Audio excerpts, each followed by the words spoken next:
ang mabuting balita ng Panginoon. Pinupuri ka namin, Panginoong Hesukristo. Purihin palakpakan ng mabuting balita. Lahat naman tayo'y updated sa kaganapan po sa ating bansa. Sa halos sa buong bansa natin, Pilipinas, ay nandun yung paglaban sa katiwalian, paglaban sa korupsyon. At nandun din yung makita natin sa isang banda yung paghahasik ng liwanag. Merong ilang grupo na iba yung agenda kahapon, isinusulong yung kanilang politiko at ibang agenda.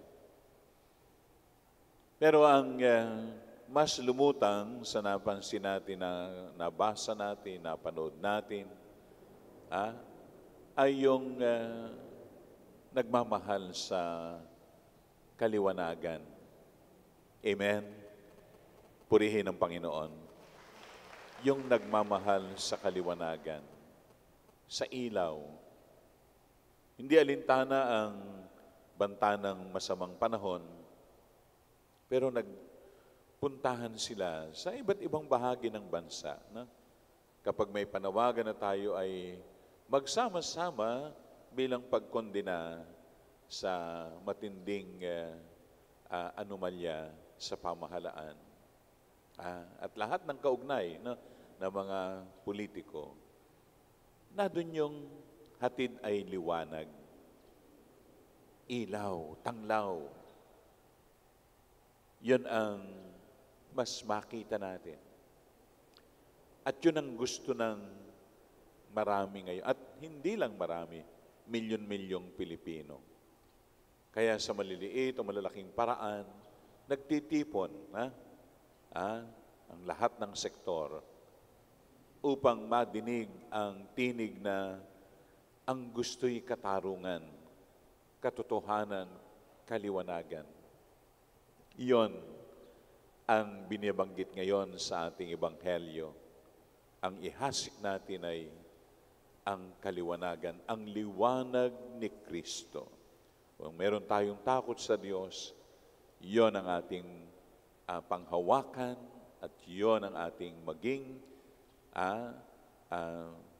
plan of action.